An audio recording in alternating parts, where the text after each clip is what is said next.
Muito se confunde quando falamos em idolatria. Logo pensam que a idolatria se trata de adorar uma imagem. Isso porque a Bíblia são citadas situações de idolatria em que as pessoas adoram estátuas de deuses falsos. Porém, é bom lembrar que a própria Bíblia explica o que é uma idolatria: colocar algo ou alguém no lugar de Deus. Existe uma idolatria muito grande dentro do Brasil, e ela se chama futebol. Como eu já disse, a idolatria é colocar algo ou alguém no lugar de Deus.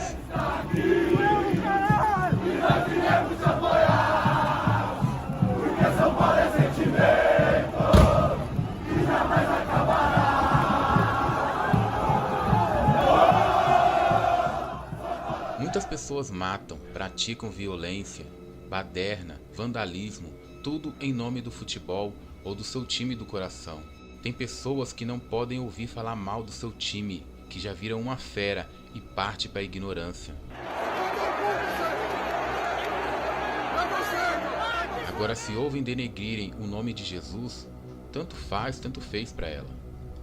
Quantas pessoas jamais acordam cedo para ir à igreja, mas se tiver um jogo, acordam até de madrugada para assistir? Eu larguei tudo, larguei a esposa grávida, minha filha vai fazer cirurgia amanhã da glândula, da adenoide, né? A cirurgia muito importante, ela tem 3 anos de idade. E ela falou assim: papai, vou ficar triste, que eu quero ir com você.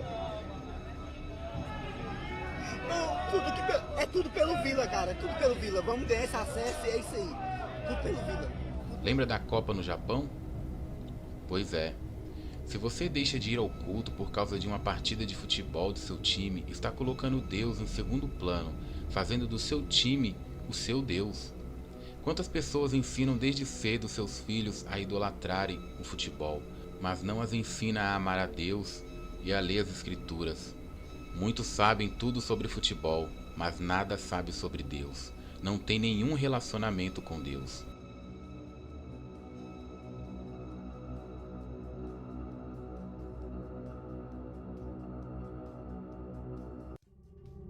Não erreis, nem os devassos, nem os idólatras, nem os adúlteros, nem os afeminados, nem os sodomitas, nem os ladrões, nem os avarentos, nem os bêbados, nem os maldizentes, nem os roubadores herdarão o reino de Deus.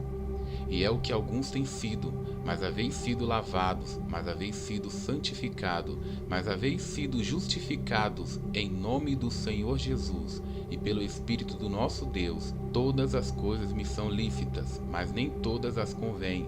Todas as coisas me são lícitas, mas eu não me deixarei dominar por nenhuma. 1 Coríntios 6, versículo 10 e 12. E deixar de ir à igreja para assistir a um jogo de futebol é embaraçoso. Paulo afirma que todas as coisas me são lícitas, mas nem todas me convêm. O mundo moderno tem seus ídolos. Antigamente os pagãos divinizavam pessoas e inventavam deuses, e então tentavam imortalizá-los através da fabricação de ídolos de pedras e metais. Construíam templos pomposos e cultuavam fanaticamente a esses deuses. Os ídolos de hoje, modernos, são diferentes. Eles são os astros de cinema, as atrizes de novelas, os cantores pop, os cantores gospels, os roqueiros, os jogadores de futebol e etc.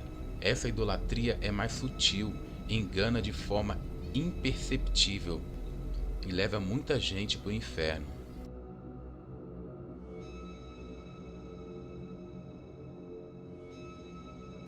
Quando o crente se une aos incrédulos no campo de futebol, em meio aos bêbados e zombadores, vai ouvir tudo que não presta, palavras malignas, xingamentos, palavrões e tudo mais. É correto estar num ambiente destes e ser santo espiritual? No Brasil, futebol torna os incrédulos emocionalmente doentes. A paixão pelos times é extremamente fanática. As pessoas choram, gritam, se emocionam, tornam-se depressivas e abusivas quando o time perde ou ganha. Vivem o extremo da emoção por um amor ao seu time de futebol que ultrapassa qualquer devoção de um crente normal. É verdade ou não é? Em Salmos, no capítulo 1, verso 1 diz: Bem-aventurado o homem que não anda segundo o conselho dos ímpios, nem se detém no caminho dos pecadores, nem se assenta na roda dos escarnecedores. Basta olhar para o comportamento dos futebólatras para ver como se portam diante da tela e diante de seus ídolos jogadores.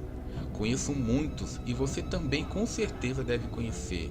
Idolatram o time, vestem camisa, levantam bandeiras, fazem carreatas, estouram foguetes, festejam e farreiam durante horas e horas. Enfrentam filas, suportam horas à frente de uma televisão ou no estádio, sem nem se preocupar com o mau tempo, frio ou calor. Quem em nossos dias faz isso pela causa do Evangelho ou por amor de Cristo?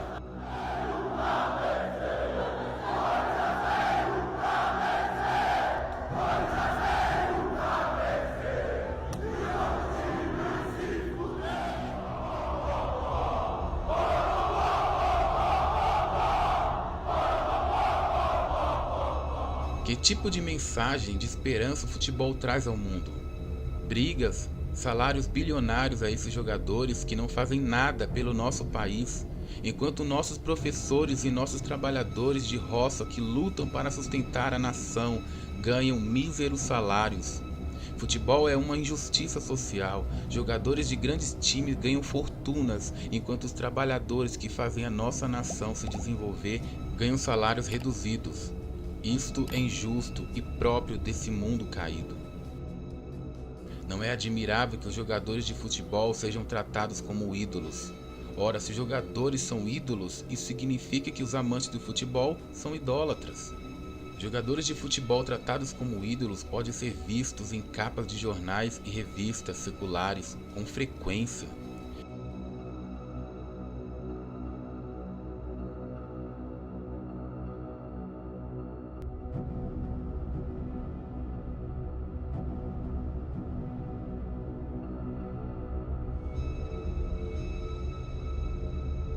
Alguém pode argumentar que vai para o estádio, mas não adorar o ídolo. Mas você está lá pregando contra a idolatria de quem está venerando os deuses do futebol? Não. Você está lá para torcer para o time, compartilhando no mesmo ambiente. Seria como se fosse ao baile, justificando que vai ouvir sua música preferida. Atualmente, há até uma igreja para reverenciar o jogador argentino Diego Maradona, que segundo alguns futebolistas, ele é o pai, o Filho e o Espírito Santo.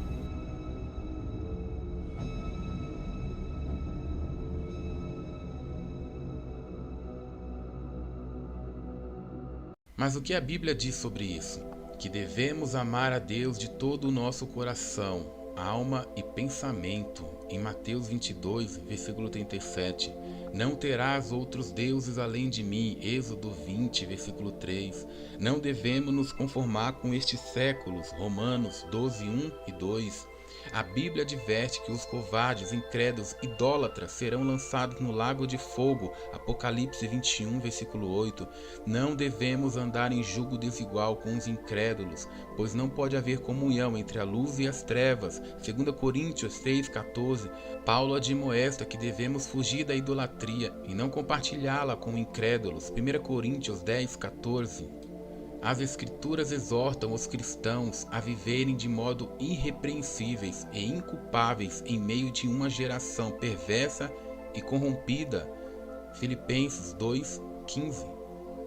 Poderia citar inúmeras outras passagens das Escrituras, porém creio que essas são suficientes para sustentar as evidências do assunto. Não é mesmo? A Cristo eu estou falando, a idolatria dentro dos templos, a homossexualidade querendo infligir a lei do Senhor, a religiosidade querendo ser maior do que o amor de Deus, o ser humano perdido na idolatria, na falta de fé, na incredulidade, é presidente fazendo o que não tem que fazer, é cristão fazendo o que não tem que fazer. Quando eu falo das voltas de Cristo, irmão, é quando a gente olha para o... Se você gostou desse vídeo e concorda com o assunto que aqui está sendo abordado, não deixe de se inscrever no canal.